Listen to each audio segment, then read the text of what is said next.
kwa taarifa za Mbiu ya KTN siku hii ya Jumanne. Mimi ni Mashirima Kapombe. Kuna mengi tuliyokuandalia, kwanza tupate vidokezi.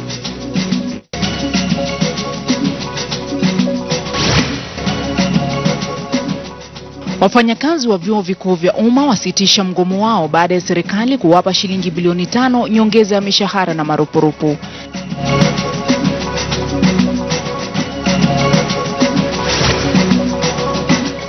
Nikasikia watoto wanasema cho kuja, cho kuja. Watoto wawili wafariki kwenye mkasa wa moto kijijini Mbogo huko Mkoroini, kaunti ya Nyeri. Juzi tuliweza kunyakua hiyo mali kutoka kwa washukiwa wawili, mwanamke na mwanaume. Na polisi huko Molo wawatia nguvuni washukiwa wawili wa wizi waliopatikana na sare bandia za polisi wakishukiwa kuwa majambazi sugu.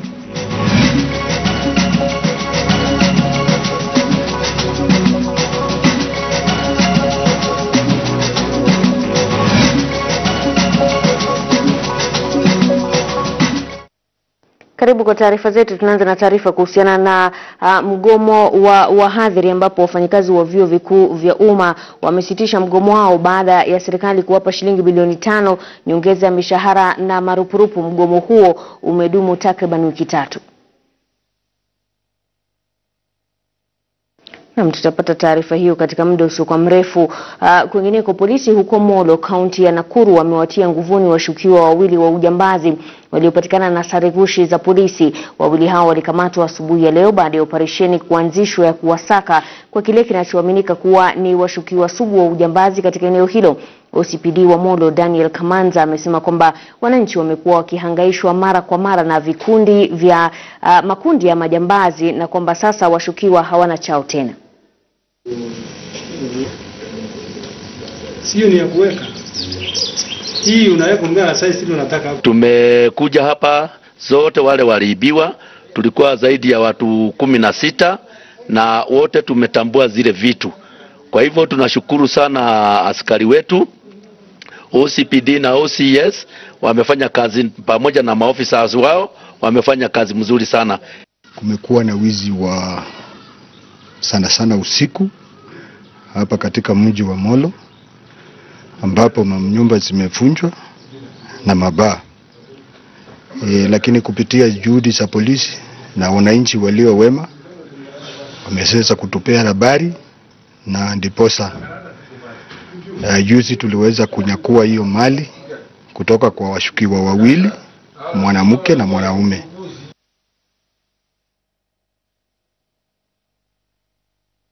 Kwingineko, iwapo wewe ni msimamizi wa mtandao wa WhatsApp, huenda ukajipata pabaya iwapo kundi unaloongoza litashiriki chuki.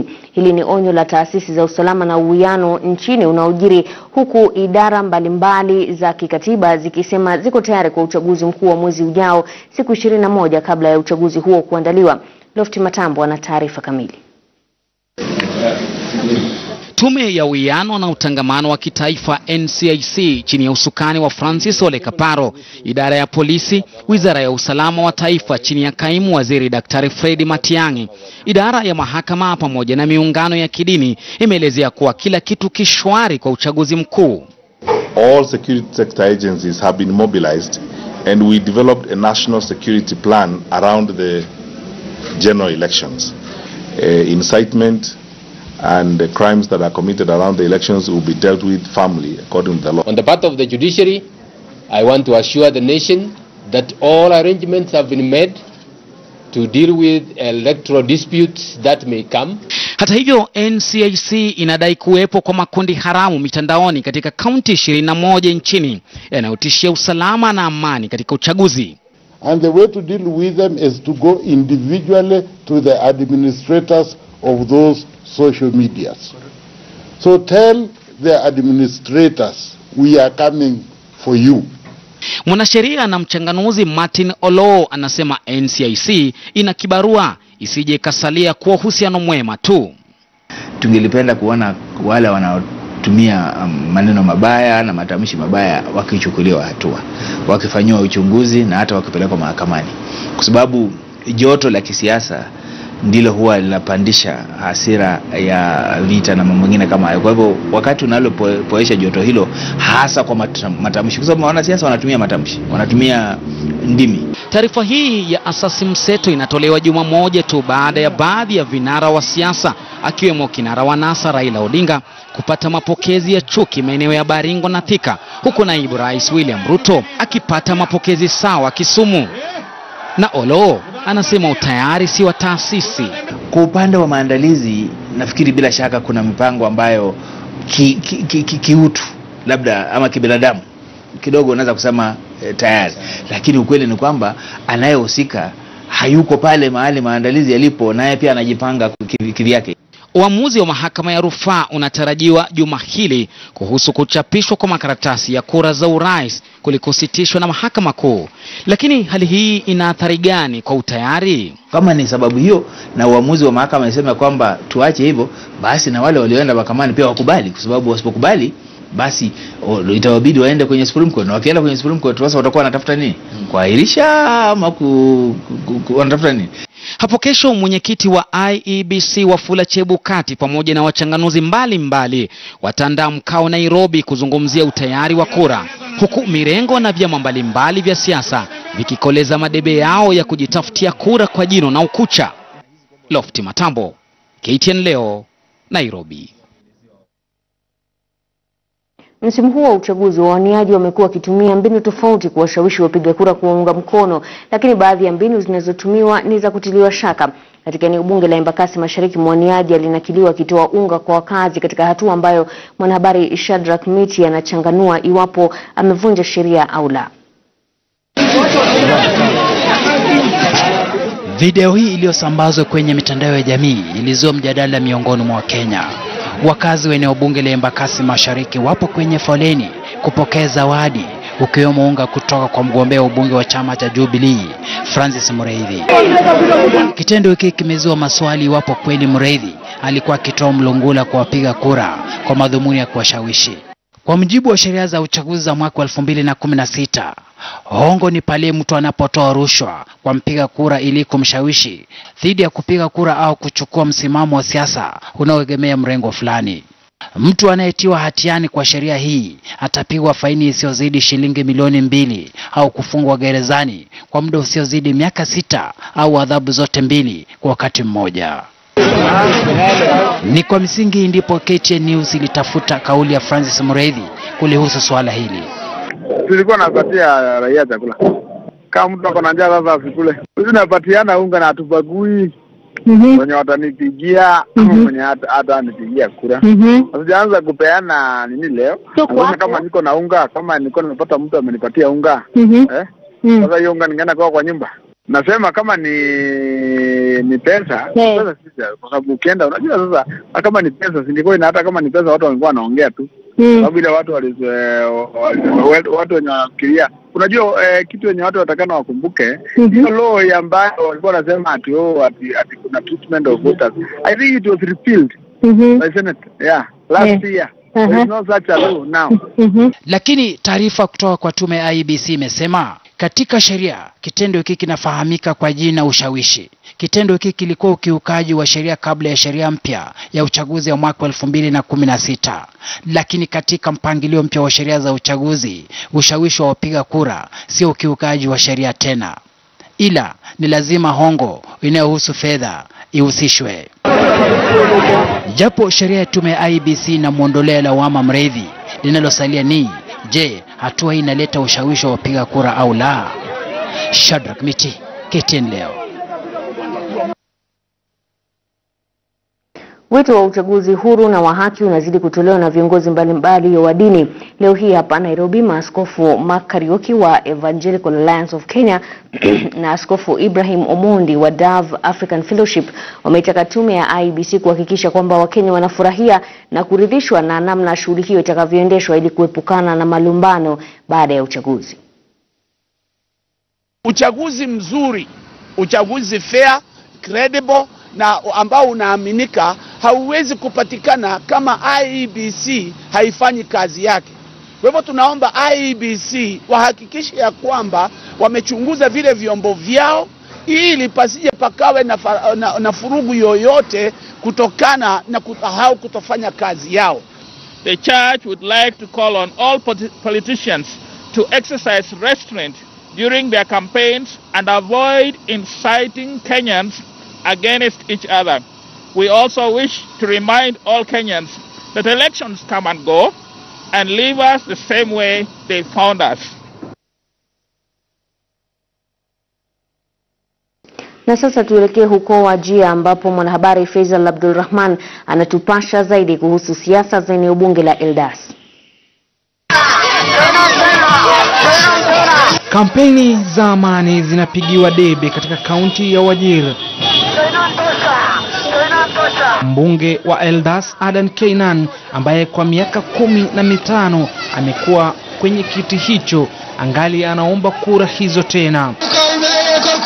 Keinan alianzisha kampeni zake za chama cha Jubilee kwenye mkutano uliohudhuriwa na wazee wa vijana na kina mama wanaoendelea na wito wa amani kudumishwa nchini.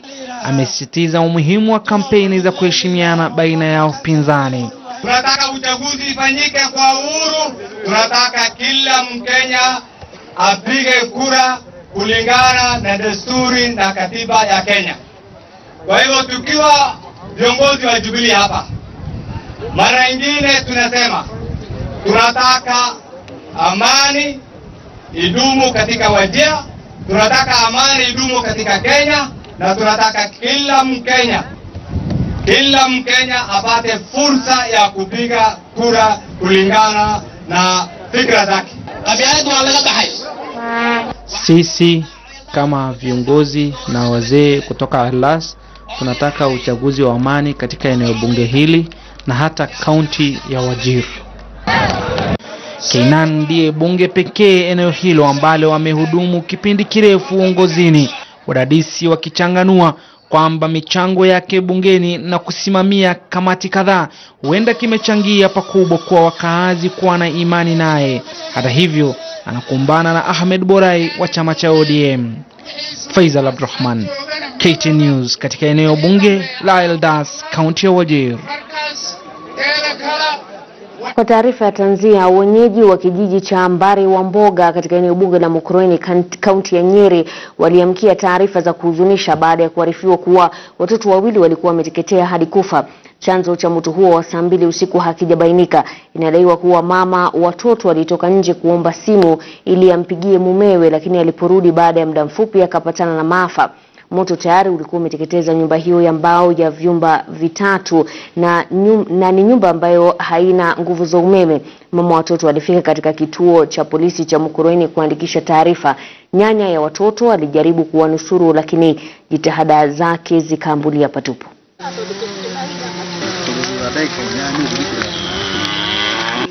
Nimekaa hapa, nataka kusabisha vitu. Nikisabisha nikasikia yani kama ushugu, sijui inatoka wapi. Nikisikia nikatoka, nikaangalia, nikaona ni kama mshana kani nini. Nikasikia watoto wanasema cho kuja, cho kuja. Nikasikia, lakini nikaenda nafanya kazi hata kidogo ya kumasaidia watu. Wanakuja wanafanya kazi ya kutoa hii nini, lakini moto na shida watu wote, watoto wakafariki. Mtusaidie, hakuna boma ya kukaa na watu na hakuna pesa ya maiti, yote mtusaidie.